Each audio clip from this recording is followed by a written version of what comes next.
사도행전 18장 1절부터 11절까지 한 절씩 교독하도록 하겠습니다. 사도행전 18장 1절부터 11절까지의 말씀, 한 절씩 교독하고요. 마지막 11절은 같이 읽도록 하겠습니다. 제가 먼저 1절 읽지요. 그 후에 바울이 아덴을 떠나 고린도에 이르러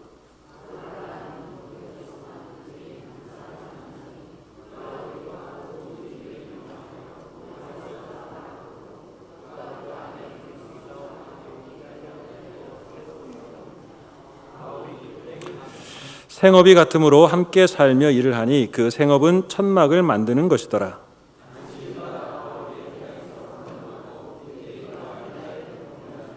실라와 디모데가 마게도냐로부터 내려오매 바울이 하나님의 말씀에 붙잡혀 유대인들에게 예수는 그리스도라 밝히 증언하니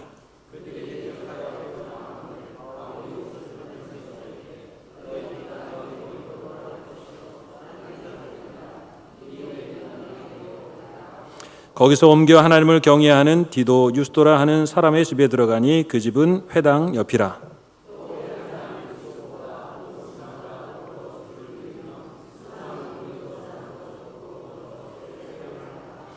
밤에 주께서 환상 가운데 바울에게 말씀하시되 두려워하지 말며 침묵하지 말고 말하라.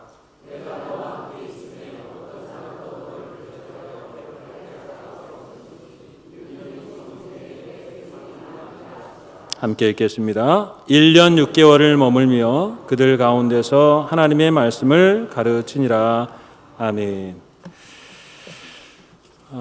가끔 선교사님들을 뵈면 그런 생각이 떠오를 때가 있습니다. 우리가 지난주에 교회 골프 대회가 있었잖아요. 골프를 치는데 어떤 분들이 그러더라고요.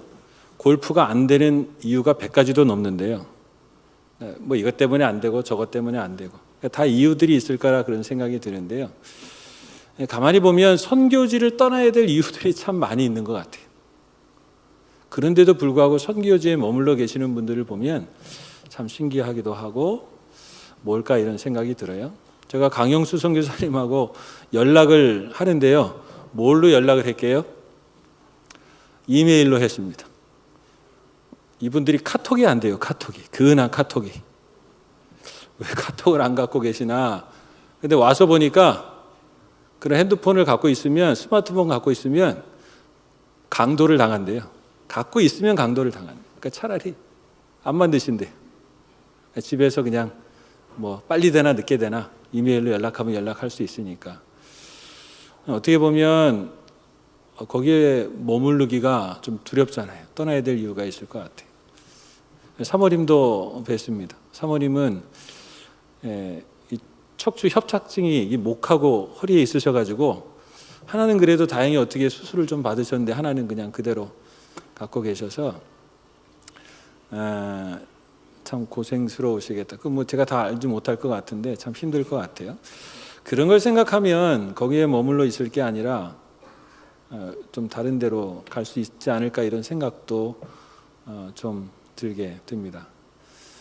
근데 이분들이 브라질에서 오셨는데 상파울에서 한 3,000km가 제가 구글에서 찾아봤어요. 뭐 듣도 보도 못한 동네 이름을 대시길래 제가 찾아보니까 상파울로에서 3,000km가 떨어져 있더라고요. 한국 사람들이 없어요.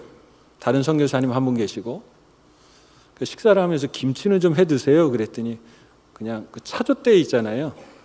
그걸 가지고 이렇게 뭐 깍두기를 좀 비슷하게 만들어서 드신대요. 배추가 없어가지고. 그러니까 뭐 여러 가지를 생각하면 내가 거기서 떠나야 될 이유가 많을 것 같은데 거기서 계속해서 사역하고 계시는 분들입니다. 그래서 함께 말씀도 나누고 또 함께 말씀 전해 주실 때 여러분 기억하셨다가 또 기도도 해주시고 그렇게 하는 시간들이 되었으면 좋겠습니다. 우리 강영수 선교사님 나오셔서 말씀에 붙잡혀라는 제목으로 함께 말씀 전해 주시겠습니다. 함께 큰 박수로 한번 환영해 주시기 바랍니다.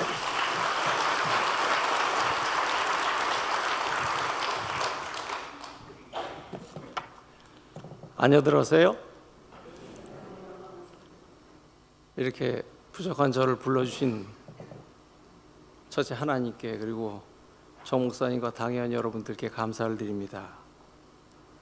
사랑하는 신성가족 여러분, 하나님의 자녀인 우리가 하나님의 말씀에 사로잡히면 힘이 넘칩니다. 기쁨이 넘칩니다. 하나님의 말씀이 살아있음을 체험하게 됩니다. 하나님의 뜻을 온전히 이루어 드릴 수가 있습니다. 그러므로 기독교인들이면 어느 누구나 오늘 본문의 말씀처럼 말씀에 붙잡히기를 원합니다. 이 시간, 이 은혜가 우리 가운데 넘치시길 바랍니다. 오늘 본문 말씀에서 말씀에 붙잡혀라는 단어는, 이 붙잡혀라는 단어는 죄수를 체포하다, 구속하다, 억압하다, 단단히 사로잡다, 그런 뜻이에요. 말씀이라는 건 우리가 늘 잘 아는 대로 교리, 주제, 논의, 아니면 하나님이 명령하신 꼭 해야 되는 명령이에요. 그러므로 바울이 하나님의 말씀에 붙잡혔다는 것은 하나님이 하라고 하신 명령에 사로잡혔다는 것입니다. 그러면 바울이 하나님의 명령하신 것에 붙잡힌 것이 뭐죠? 하나님이 바울에게 명령하신 것이 무엇입니까? 우리가 잘 아는 대로 사도행전 9장 15절 말씀이에요. 사도행전 9장 15절을 찾아 읽겠습니다. 하나님이 바울에게 명령하신 것을 한번 읽어보겠어요. 사도행전 9장 15절 말씀.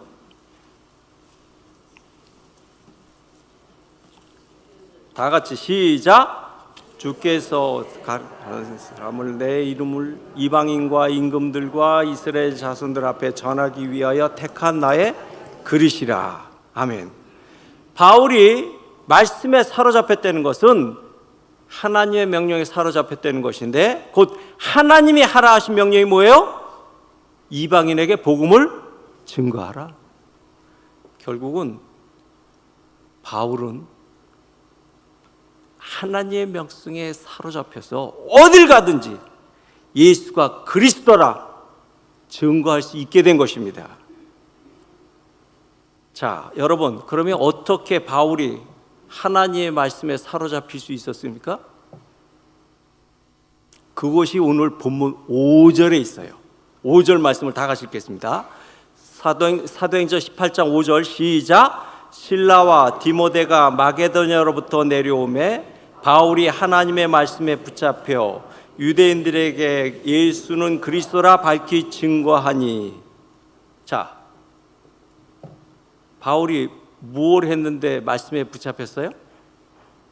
무슨 일이 일어났어요? 이제 하나님의 말씀에 잡혔는데 무엇 때문에 하나님의 말씀에 붙잡혔어요? 절에 기도했어요?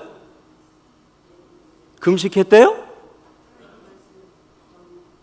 이게 하나님 말씀을 전파했는데 무엇 때문에 바울이 하나님의 말씀에 붙잡혔습니까?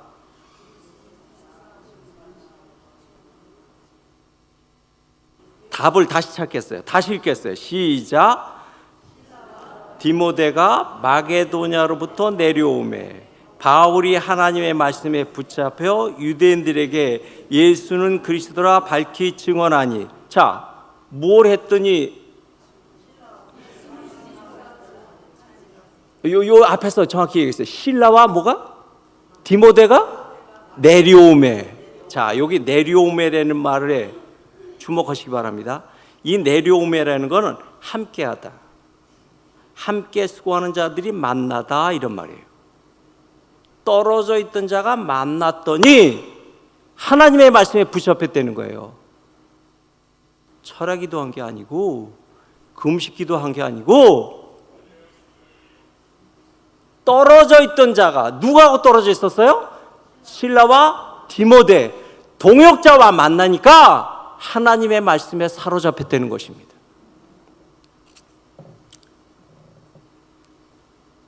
남미들 사시니까 동역자를 뭐라고 그러죠? 여기 스페인어로 동역자를 뭐라고 그래요? 꼼빵에이루. 브라질에서는 꼼빵에이루 그러는데, 꼼빵에이루 무슨 뜻이죠? 동역자죠. 그러면 꼼빵이에로가 왜 동역자가 됐을까? 라틴어로 한번 보겠습니다. 꽁이 뭐죠? 뭐뭐 함께. 빵이에로 뭐죠? 빵이 뭐예요? 뭐죠?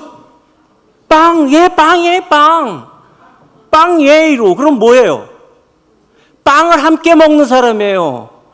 왜 빵을 함께 먹는 사람을 동역자라고 그랬을까요?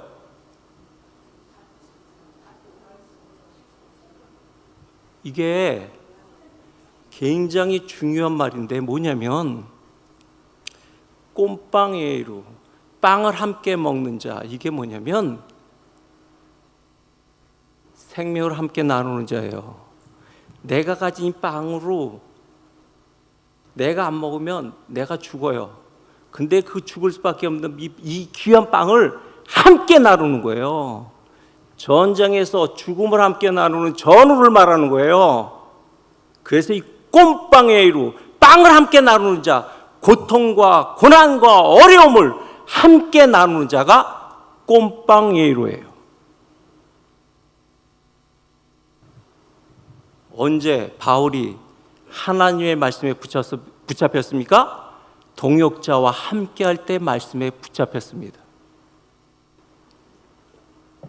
사랑하는 신성가족 여러분, 바울이 여러분들 집에 돌아가서 사도행전 읽어보시면 사도행전 17장에서는 바울이 아덴에 있었어요. 아덴에 있을 때는 실라와 디모데 함께하지 못했어요.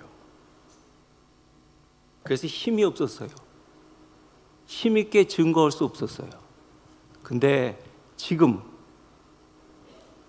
꼼빵이에로 동역자와 함께하니까 힘이 났어요. 말씀에 사로잡혔어요. 기쁨이 넘쳤어요. 신성가족 여러분께 다시 한번 묻습니다. 언제 하나님의 말씀에 붙잡히기가? 동역자와 함께할 때. 언제 힘이 납니까? 동역자와 함께할 때. 언제 기쁨이 넘칩니까? 동역자와 함께할 때.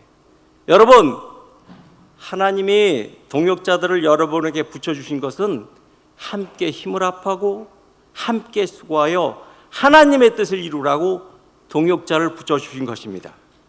하나님 나라 확장에 함께 동역하라고 붙여주신 것입니다. 그렇기 때문에 동역자와 함께하면 특징들이 나타나요. 하나님이 붙여주신 동역자와 함께하면 특징들이 나타나는데 그 특징의 첫 번째 특징이 뭐냐면 성경을 찾아 읽겠습니다. 로마서 16장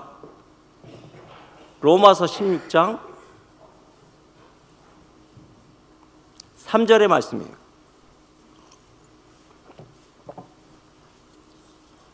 다 같이 읽겠습니다. 시작. 너희가 그리스도 안에서 나의 동역자인 브리스기라와 아굴레에게 문안하라. 뭐가 나타나죠? 특징의 첫 번째 특징은 그리스도 안에서 함께 일한다는 것이 특징입니다. 두 번째 특징이 나타나는데 뭐가 나타나냐면 요한 3서 8절 말씀입니다. 요한 3서 8절의 말씀입니다. 다 같이 읽을 건데 찾으시기 바랍니다. 요한 3서 8절의 말씀이에요. 다 같이 읽겠습니다. 시작. 이러므로 우리가 이 같은 자들을 영접하는 것이 마땅하니 이는 우리로 진리를 위하여 함께 수고하는 자가 되게 하려 함이니라. 두 번째 특징이 뭐냐면 진리를 위해서 함께 수고하는 것입니다. 누구와 함께? 동역자와 함께. 세 번째 특징이 나타나는데 뭐라냐면 골로새서 4장 11절의 말씀입니다. 골로새서 4장 11절의 말씀입니다. 세 번째 특징 골로새서 4장 11절의 말씀입니다. 다 같이 읽겠습니다. 시작. 유스도라 하는 예수도 너에게 문안하니 저희는 할례등이라. 이들만 하나님의 나라를 위해 함께 역사하는 자들이니 이런 사람들이 나의 위로가 되었느니라. 동역자와 함께하면 세 번째 특징은 하나님 나라를 위해서 함께 일하는 것입니다. 네 번째 특징이 있습니다. 빌립보서 4장 3절입니다. 빌립보서 4장 3절의 말씀입니다.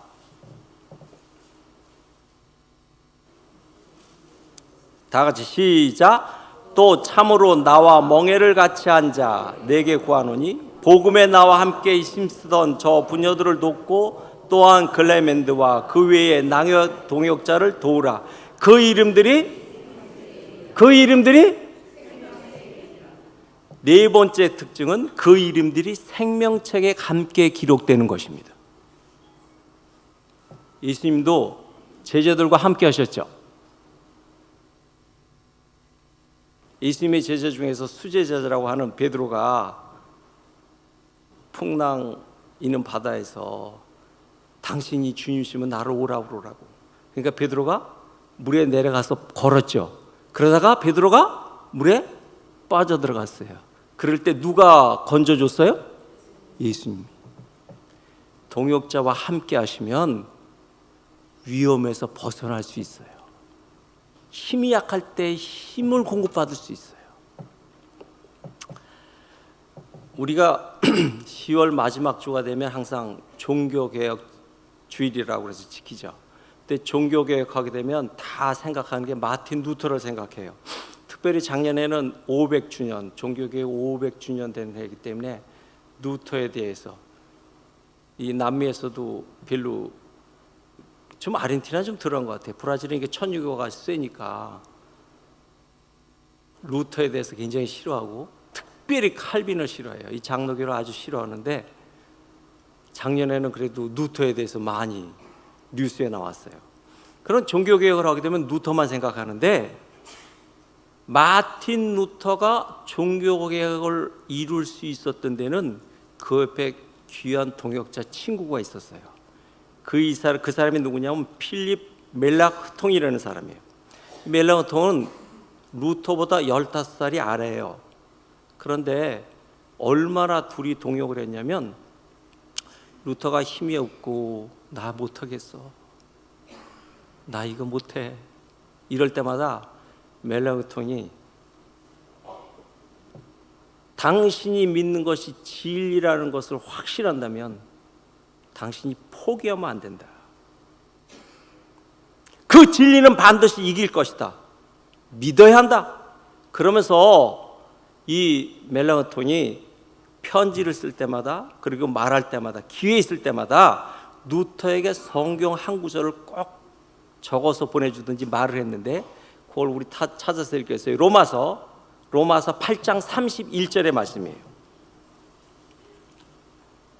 로마서 8장 31절의 말씀입니다. 다 같이 읽겠습니다. 시작. 그런즉 이 일에 대하여 우리가 무슨 말 하리요? 만일 하나님이 우리를 위하시면 누가 우리를 대적하리요? 루터에게 이 동역자가 있었기에 종교개혁을 이룰 수 있었어요. 우리가 잘 아는 칼빈도 그 옆에 윌리엄 파렐이 있었기에 제네바에서 종교개혁을 일으킬 수 있었어요. 사랑하는 여러분, 동역자와 함께 하나님의 뜻을 이루는 신성가정 여러분이 되시기를 축원드립니다. 그러면 여러분들의 동역자가 누굽니까? 동역자 함께해야 말씀에 사로잡히고 힘이 생기고 기쁨이 넘쳐요. 자, 그러면 동역자가 누구십니까? 목사님. 정 목사님. 바쁘신데 목사님이 행복하신 거예요. 예, 목사님이 동역자예요. 그리고 또 누가 동역자예요? 부목사님, 예, 전도사님, 예, 또요. 장로님. 하나님의 여러분 옆에 가까이 붙여주신 사람들이 모두 동역자입니다. 아내와 남편이, 부모와 자녀가, 이웃들이 모두가 동역자입니다. 남편이 회사에서 힘있게 일할 수 있는 것은 뭐죠? 아내가 함께하기 때문이죠. 맞아요? 동역자가 격려해주고 함께할 때 힘이 납니다. 동역자와 평생 함께 하시길 바랍니다. 미국의 디트로이트시에 전등 회사에 다니는 젊은 친구가 있었는데, 이 친구가 회사 일을 마치고 집에 들어오면 그 아버지는 농부였어요. 농장주였기 때문에 이 농사철이 되면 바쁘잖아요. 근데 이 친구는 자기는 회사 다니는 사람이라고 아빠 일은 전혀 관심도 두지 않고 회사에서 돌아오기만 하면 뒤뜰에 가서 작업장에 들어가서 뭘 하는 거예요.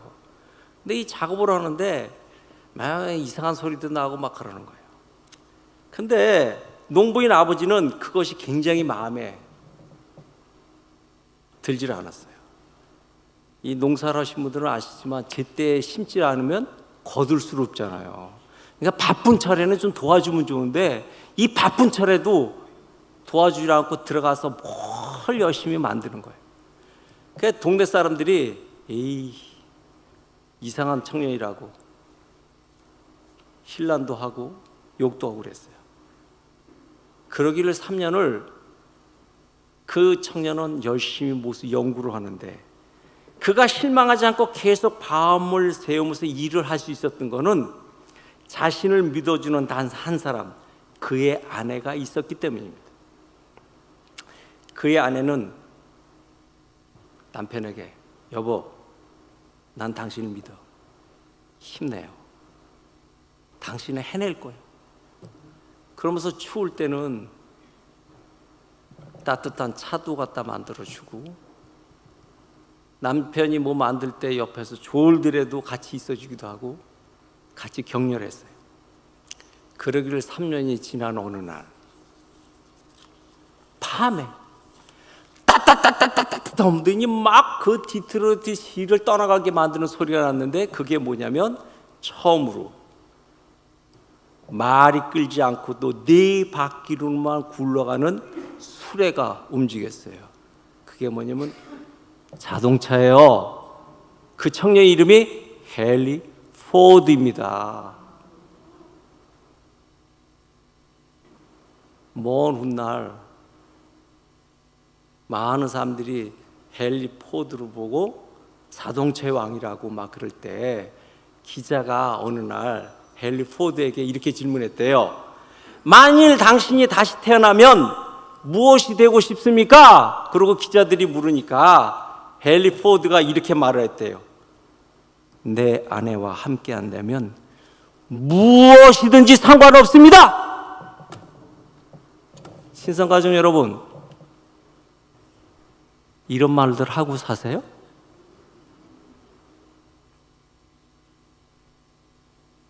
내 남편이 있으면 나는 어디든지 갈 수 있어. 내 아내 당신이 나와 함께하면 나는 어디든지 갈 수 있어. 이러십니까? 아니면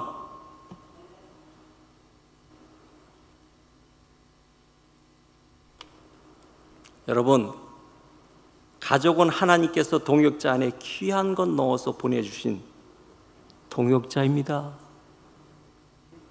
동역하는 관계가 되면 그의 것이 나의 것이 되고 또한 나의 것이 동역자의 것이 됩니다. 동역자와 함께하면 시너지의 효과가 나타납니다. 온 가족들이, 남편과 아내가, 부모와 자녀가 동역의 관계가 되시기를 간절히 기원드립니다. 이 시간 다 같이 한번 인사하겠습니다. 옆에 분들 누구든지 다 당신은 나의 동역자이십니다. 한번 다 당신은 나의 동역자이십니다. 앞뒤 분들, 옆 분들 다 일어나서 하셔도 돼요. 당신은 나의 동역자이십니다. 성가대원들도 그렇고 당회원들도 그렇고 모든 교인들이 동역자이십니다. 고국을 떠나 제일 끝에 이 아르헨티나 땅에 신성교회를 만들어 주신 건 하나님의 계획이 있었던 거 아니에요? 함께 하나님 나라 확장을 하라고 이곳에 하나님의 교회를 세워주셨잖아요. 그런데 서로 함께하면 말씀에 사로잡히고 힘이 생기고 기쁨이 넘치는데, 하나님이 붙여주신 동역자와 함께 하질 않고 성경에 보게 되면 욥이 힘들 때에 그 아내가 뭐라고 그랬어요? 잘 아시죠? 예? 뭐라고 그랬어요? 그 아내가 그에게 이르되 당신이 그래도 자기의 순전을 굳게 지키느뇨? 하나님을 욕하고 죽으라. 그러니 욥이 무슨 힘이 나겠어요?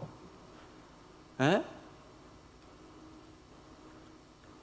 그래서 솔로몬이 잠언을 쓰면서 이렇게 써요. 마른 떡 한 조각만 있고도 화목하게 하는 것이 육선이 집에 가득하고 다투는 것보다 나으니라 그랬죠. 다투는 여인과 함께 큰 집에서 사는 것보다 움막에서 혼자 사는 것이 낫다 그랬어요.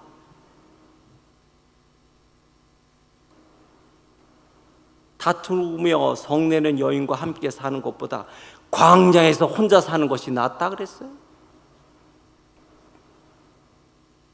여러분, 하나님께서는 늘 동역자를 바울에게 붙여주셨습니다. 복음의 핵심이라고 할 수 있는 이 로마서 끝부분에 마지막 16장에 가시면 여러분들 집에 가서 한번 읽어보세요. 거기에 많은 성도들의 이름을 베베를 비롯해서 40여 명에 가까운 성도들의 이름을 바울이 다 기록했어요. 왜? 바울이 하나님 나라 확장할 때에 함께 했던 동역자들 잊을 수가 없어서 다 기록해뒀어요. 바울이 가는 곳곳마다 동역자들과 함께 했기 때문에 하나님 나라가 확장이 됐던 거예요.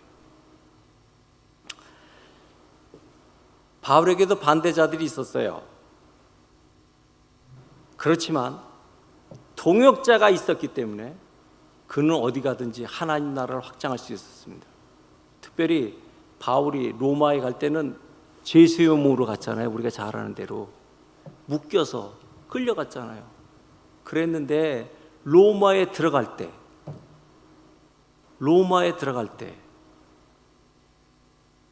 바울이 온다는 소식을 알고 그 동역자들이 여기로 말하자면 공항에 나와 있는 거예요. 길에, 죄수가 지나갈 길에 동역자들이 미리 나와서 바울 힘내라고, 우리가 여기 있다고. 얼마나 힘이 났겠습니까?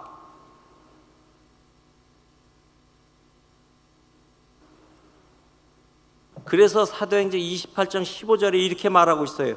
거기 형제들이 우리 소식을 듣고 앞비아 저자와 삼관까지 맞으러 오니 바울이 저희를 보고 하나님께 살해하고 감사하고 담대한 마음을 얻으니라. 누구와 함께 하니까? 동역자와 함께 하니까. 사랑하는 신성가족 여러분, 우리 주위의 모든 사람을 동역자로 삼으시기 바랍니다. 그러면 힘을 얻습니다. 그러나 반대로 동역자를 원수로 만들면 비극입니다.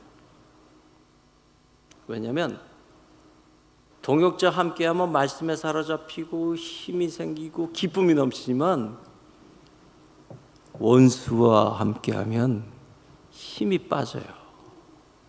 기쁨을 뺏겨요. 일을 이룰 수가 없어요. 여러분들 풍선을 푹 불면 이렇게 올라가는데 바늘로 콕 찌르면 원수는 그런 일을 밖에 안 해요. 힘을 빼는 일밖에 하는 게 없어요. 그러나 동역자와 함께하면 힘을 공급받습니다. 미운 사람이 없고 원수가 없고 동역자가만 넘치면 최고죠. 그래서 예수님이 그랬어요. 원수를 사랑하라. 왜 원수를 사랑해요? 복수하지 말라는 게 아니라 원수를 사랑하려는 거, 원수를 동역자로 만들려는 거예요. 동역자를 원수로 만들지 말라는 말이에요. 동역자를 원수로 만들면 힘을 빼잖아요. 하나님의 일을 할 수가 없어요. 그러나 원수가 동역자가 되면 반대로 하나님의 일을 이룰 수가 있습니다. 예? 동역자는 힘을 공급하지만, 다시 한번 얘기하지만, 원수는 힘을 빼앗는 것이기 때문입니다. 여러분들, 우리가 잘 아는 대로 이스라엘 나라의 초대 왕이 사울이에요. 그렇죠? 누가 선택하셨어요? 하나님이 선택하셨어요. 이 사울에게 위기가 왔습니다. 정치적으로, 영적으로 위기가 왔는데, 악신이 사울을 다스리니까 미쳐 나가잖아요. 근데 누가 와서 찬양을 하니까? 다윗이. 비파를 찬양하니까, 비파를 치면 찬양하니까 떠나갔잖아요. 예? 이 이상의 좋은 동역자가 어디 있어요? 더 정치적으로 위험이 왔는데 어디가 왔냐면 골리앗이 앞장 세우고 블레셋이 쳐들어왔잖아요. 그러면서 싸움을 걸어오는데 누구도 나갈 수가 없었잖아요. 근데 그 골리앗을 누가 무찔렀어요? 다윗이에요. 자, 영적으로 정치적으로 굉장히 어려울 때 하나님은 사울에게 멋있는 동역자를 붙였는데, 그게 누구냐면 다윗이에요. 다윗과 함께 동역했어요?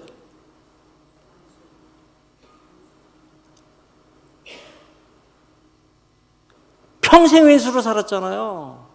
평생 죽이러 다녔잖아요. 하나님이 이 이상 좋을 수 없는 동역자를 붙여주셨는데, 사위고 장군이고, 근데 그 동역자와 함께 동역했어요? 평생 죽이러 다녔잖아요. 얼마나 부끄러운 일이 많았어요. 옷자락도 잘려줬죠. 창도 뺏기죠. 물병도 뺏기죠. 그랬는데도 죽이러 다니잖아요.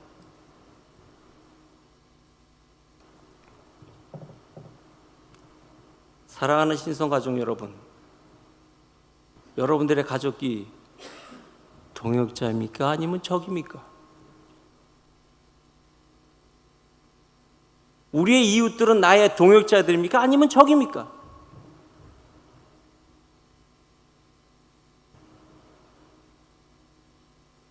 다시 한번 인사합시다. 당신은 나의 동역자입니다.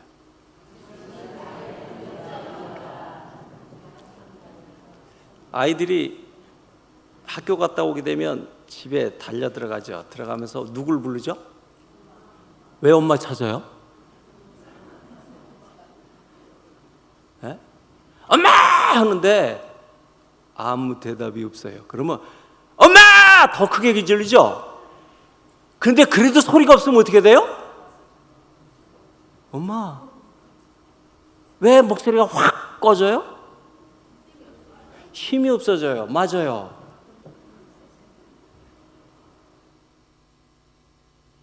남편들이 집에 들어갔다 탁 문을 열고 들어갔는데 아내가 맞지를 않아요.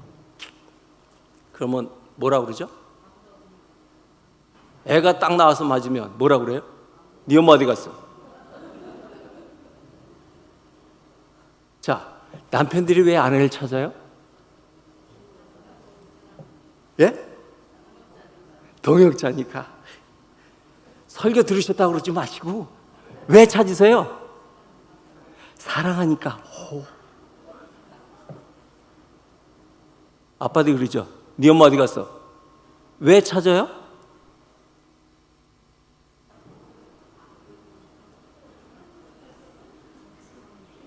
엉뚱한 일 할까 봐.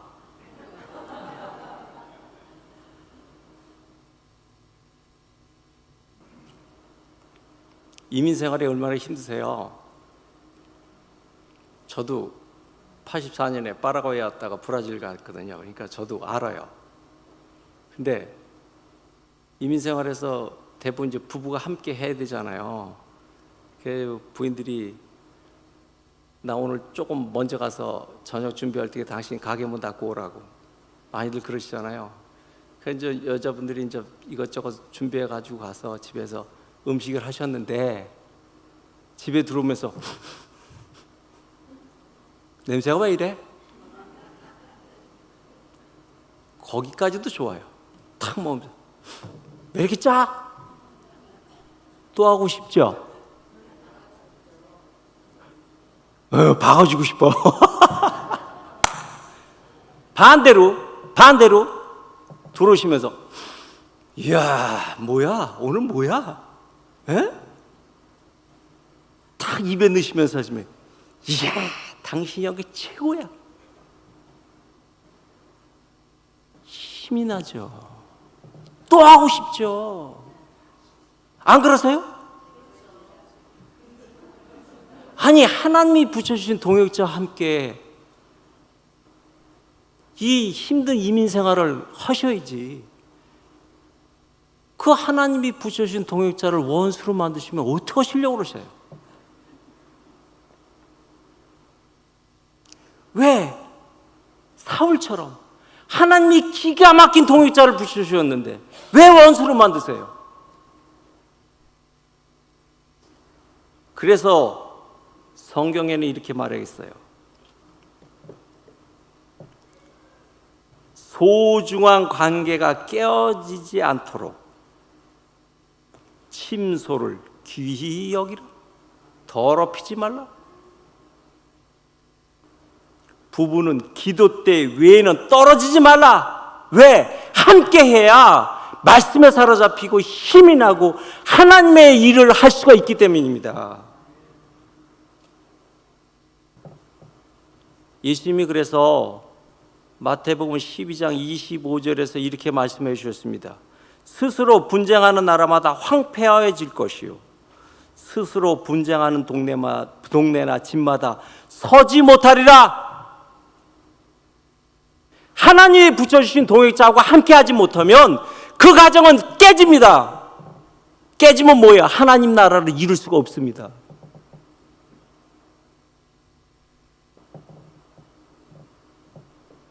하나님이 바울에게 붙여주신 첫 번째 동역자가 바나바입니다.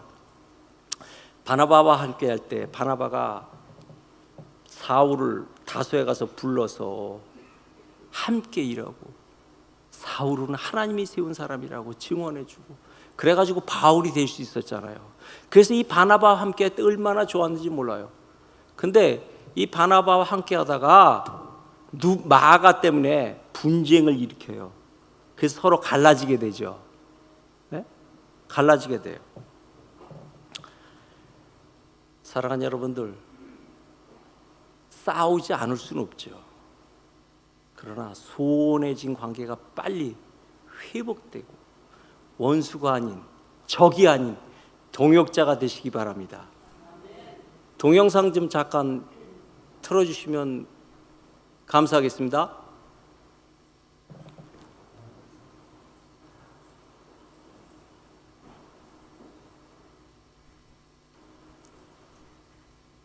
제가 생각지 않았는데 목사님이 제 일하는 데를 보여달라고 하셔서 그 현지 노예에서 저한테 가서 일해달라는 데를 가서 저렇게 저 차에다가 의자랑 뭐 다 싣고 가서 주일학교 오전에 나무 그늘 밑에서 시작합니다.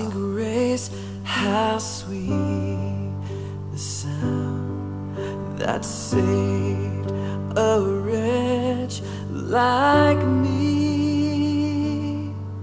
저 까주라는 나무나무인데 Was lost 그 나무 밑에서 하다가 이제 우기가 시작되면 월세로 들어가서 was blind, but now I see. 'Twas grace that 첫 taught 성탄절 my 났다 오시라는 겁니다. and grace 아이들하고 my 함께 fears 성탄 축하도 하고요. relieved. How precious did that grace appear. 첫 수련회를 했어요. The hour I first believed, my chains are gone, I've been set free. My God, my Savior has ransomed me. And like a flood, His mercy reigns uninterrupted.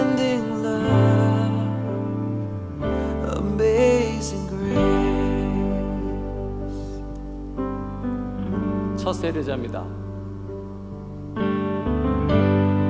그 부부예요.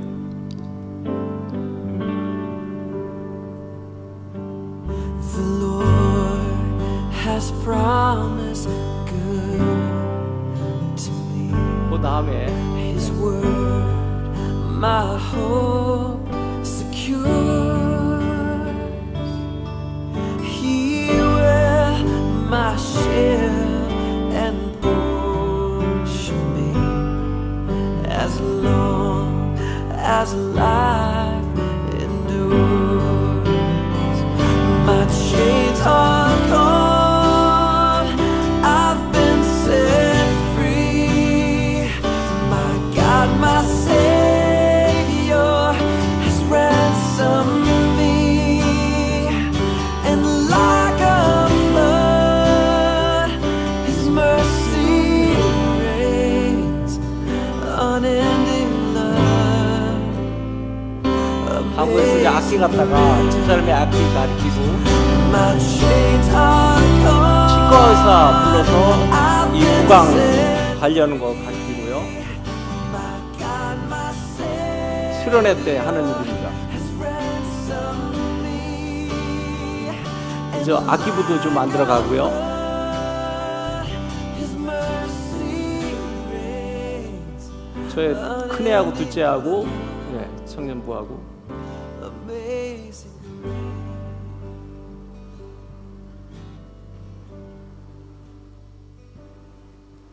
The earth shall soon dissolve like snow. 저희 있는 많은 아이들이 부모하고 살질 않아요. For 대부분 할머니나 찌오 찌야하고 살고 있어요. but God who called me here below will be 1년에 2번 부활절과 성탄절 때 세례식을 거행합니다. 10주간의 세례 교육을 한 다음에 forever. You are forever mine.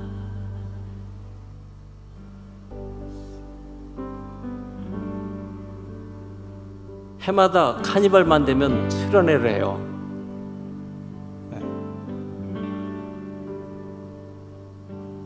The Lord has promised good to me. 근데 저희 교회 강도가 5번 들어왔어요. Hope secure. 그래서 저 악기들이랑 다 잊어먹었죠.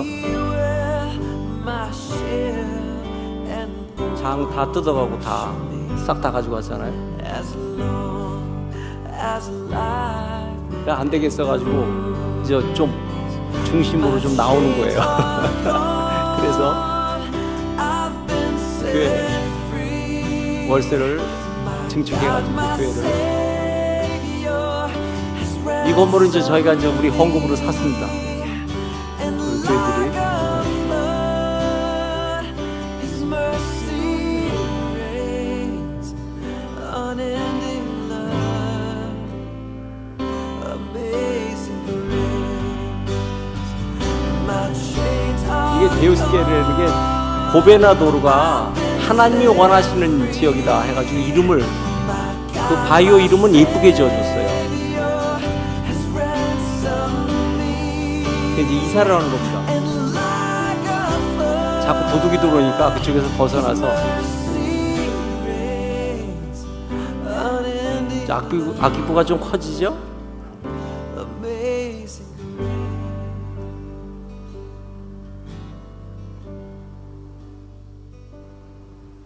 The earth shall soon dissolve like snow.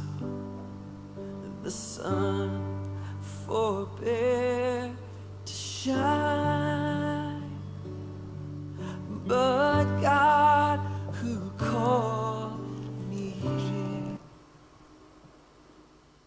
사랑하는 여러분, 동역자 함께 하시면 힘이 납니다. 말씀에 사로잡힙니다. 기쁨이 넘칩니다. 제가 파라과이에 있을 때 총각으로 있었거든요. 그때 어느 분이 저를 집으로 초대를 해서 음식도 해주시고 재밌는 동영상을 하나 보고 가라고 그러시더라고요. 그래서 그때 동영상을 봤는데 아주 끝내주게 웃기는 거라고. 그게 뭔가 했더니 여기도 그랬죠. 옛날에 그 비디오 많이 돌려들 보시고 그랬잖아요. 한국 왔다가. 근데 이제 그때 보는 게 뭐냐면 그 노인들 모시고 이렇게 서세원 씨가 진행하는 장수만세라는 거, 그거를 보는데 연세 높으신 분들을 이제 이것저것 이제 놀이를 하는데 이 할아버지한테 이제 할머니한테 모양으로 말로 하면 안 되고 사랑이라는 걸 이야기하라고 그러면 이 할아버지가 이렇게 하트를 그리면 할머니가 사랑 이렇게 맞추고 이러는 걸 하는 거예요. 근데 그때 할아버지한테 준 문제가 뭐냐면 천생연분이라는 거예요. 근데 이거를 표현하기가 굉장히, 그러니까 50여 년을 같이 사셨다는데 그 할머니한테 여보 있잖아, 그 당신하고 나 같은 사람이 만나서 결혼하는 걸 뭐라 그래? 막 이러면서 하는데 할머니가 뭐라고 그러시죠? 이야, 평생 왼수라고 그러는데, 아니 50여 년을 넘어 사셨는데 그 할아버지는 지금 천생연분인 줄 알고 사셨는데 할머니한테는 평생 왼수였다면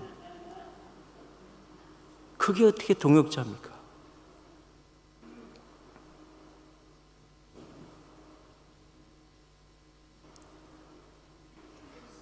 제가 이 동영상을 보여드린 건 저한테도 하나님이 동역자를 많이 붙여주셨어요. 특별히 아까 첫 세례자, 그 친구는 이름이 조세예요. 여기도 조세가 많죠? 예. 조세인데, 예, 호세. 여기 호세라고 그러죠. 그 친구가 처음에 우리 교회 올 때는 모자 거꾸로 쓰고 반바지에 슬리퍼 딱 신으면서 자기 아들 탁 데리고 왔는데 이렇게 앉아서 보는 거예요. 지금 이게 누군가. 근데 이 친구가 처음에 몰랐어요. 얼마나 난폭한 친구냐면 차에 항상 권총과 큰 칼을 가지고 있던 애예요. 걔 자기보다 앞으로 가게 되면 왜 나보다 앞에 갔냐고. 버스가 시간대로 오질 않잖아요. 근데 늦었다고 버스 운전사한테 밖으로 가. 안 가면 너 죽을 거야. 오늘 네 머리 날릴 거야. 그러던 친구예요. 그런데 그러던 친구가 교회 와서 1년 지나니까 반바지가 긴 바지로 바뀌더라고요. 슬리퍼가 운동화로 바뀌고요. 예? 그러더니 다 시간 빠지지 않고 나오더라고요. 그러더니 세례 신청하더라고요. 저 건물을 짓고 오를 때 저 친구가 건축위원장 했어요. 하나님이 저에게 붙여주신 동역자고, 제가 지금 여기 왔잖아요. 수요일 예배인도 하고 주일 예배인도 합니다. 하나님이 저에게 붙여주신 동역자입니다. 사랑하는 신성가족 여러분, 하나님이 붙여주신 동역자들과 함께 동역하셔서 하나님 나라를 확장시키는 여러분들이 되시기를 간절히 기원드립니다.